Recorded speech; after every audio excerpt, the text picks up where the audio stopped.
And this is seriously. There's none of this medical, and there's none of this, GOs, general overseers, high-level evangelists, pastors who mess with their health. They don't play with their health. They use some of the best medical doctors all over the world to heal themselves. They undergo surgeries, they undergo treatments. Some of them sell replacement therapy, some of the most expensive. They do hair transplants, some of them do, BBLs, they do all kinds of, plastic surgeries, so why are they deceiving the masses that they can carry out what they know is scientifically impossible? So, but my argument is not about their trade, or the theatrics that is affiliated with it. My own argument is that society deserves some honesty, because I know personally that if the country is working the way it should work, our prayer points will be different.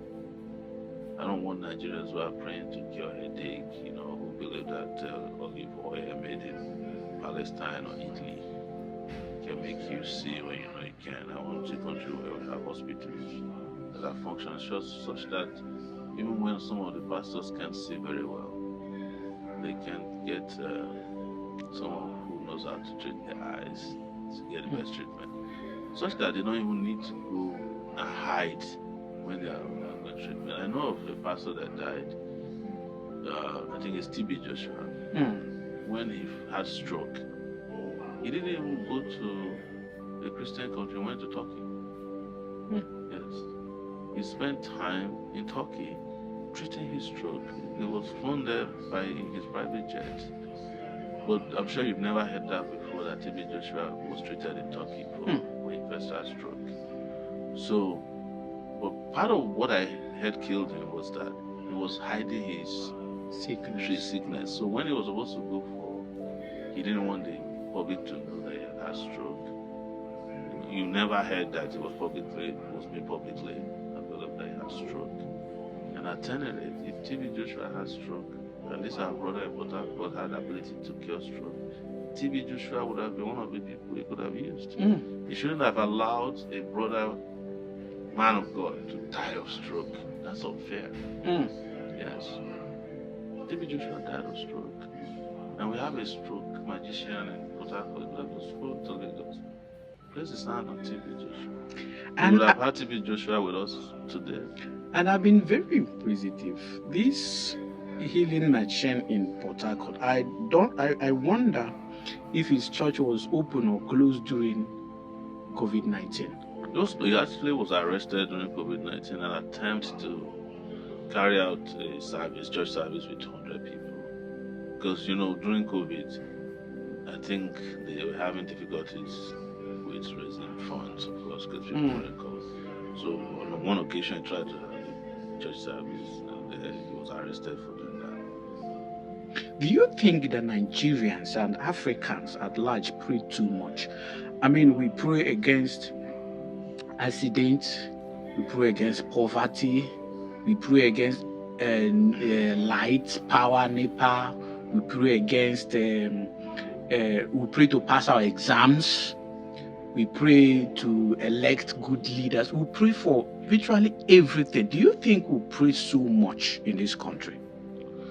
No, it's not that. You must understand what prayers are about. Prayers are what men do to react to their vulnerabilities. Even though from time immemorial, prayers and the way people pray, they are actually part of exercise. Some of the way people pray is breathing. That's what is interesting about religion. Some of the ways you conduct yourselves now are actually not Christian ways. Like the idea of looking in the air or breathing in and out. It's from Buddhist. It's called yoga. So, but religion is a combination. The one they brought to us is a combination of everything. It's yoga, it's Buddhism, because all of these religious groups you used to have came from one source, and then over time it just kept mutating until everybody got what it is, including Christians who started from Roman Catholic, then started breaking apart, and others went to England, and they became Anglicans, and so over time Anglicans fell apart, and then at some point Pentecostalism came, and then prosperity fishing, all these branches of religion, they're all part of a beginning that was one. For those who understand the beginning of religion, but that's not what we are here to do. So people are just responding to their vulnerabilities. You have to admit that. But what we need to tell them is that if you are praying and your prayers are not being answered, it is not because God is not answering them. It's because God answered your prayer a long time ago, but you refuse to get off your knees.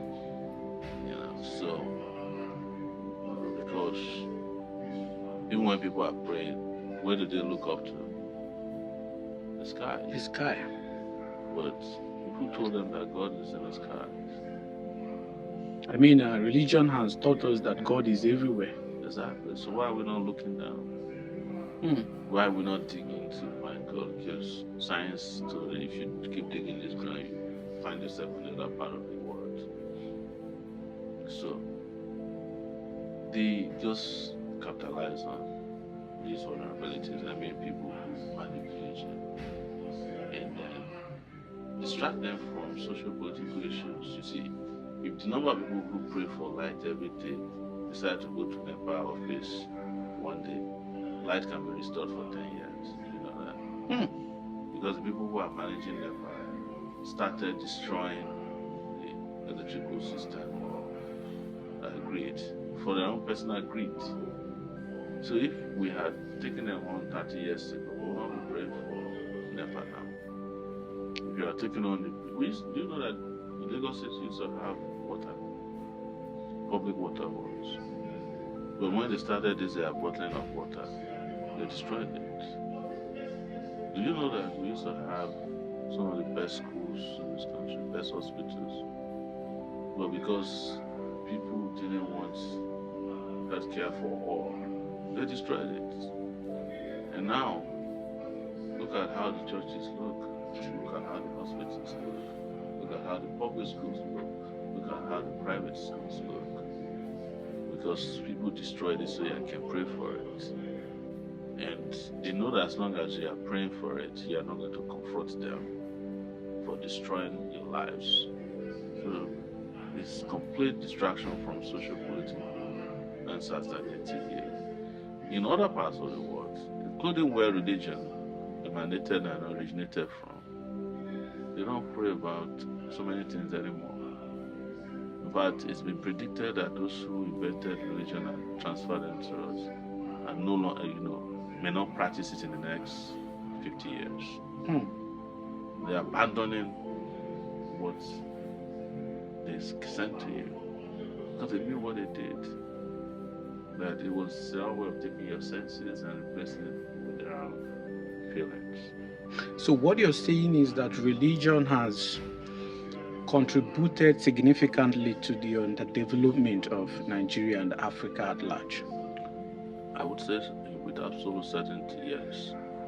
That if we didn't embrace the kind of religious ways we have now, we wouldn't have been as complacent as we are, and our leaders would not have taken us for granted the way they do.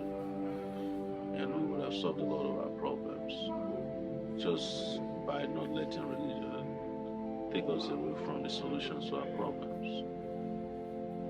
What has happened on the continent of Africa is that there's a correlation between religiosity and poverty. So the poorer you are, the more you are likely to be religious, and then the more you're likely to be ripped off by these religious practitioners who are selling you snake oil. Yes. This religion you're talking about, is it just Christianity? No. Or both Islam? It's not Christian, it's religion as a whole. You see, that's why I don't refer to myself as in any religious term. Because even a religion that says there's no God is a religion. Yes. Right? You still have to do some certain things, perform certain rituals that shows that you are religiously against, what everybody is saying. The religion of even our traditional practices that kills people, that believes that somebody can be converted to money, it's religion. Are you getting my point? That's why I made a distinction between herbalists and traditionalists.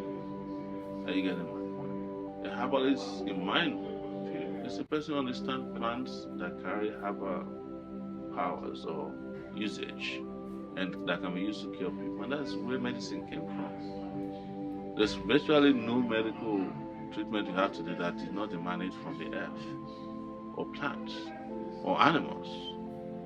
So we're interrelated in terms of the ecosystem around us, for the medicine that can cure us and help us to live long. So people who understand that are the first doctors that ever existed. And then over time they kept understanding, and now medicines has gone from just ripping plants off the street to some kind of inorganic way of producing medicine to help us live long. So that's why I make the distinction. But people who wear all kinds of clothes or who dress a shrine in which you find people's skulls or their harvesting organs are also religious people in our society. So it's not limited to Christians or Muslims alone. And I'm not condemning religion. I'm not condemning the internal convictions that people have that maybe they connect with the universe in a different way and that they see things to do, or that they can go to places and travel, what they call astral travel, they have out of body experiences. I'm not condemning that. What we are discussing is the one that is overtly theatrical, deceptive, and dishonest, and it's aimed at just scamming the same vulnerable people that you and I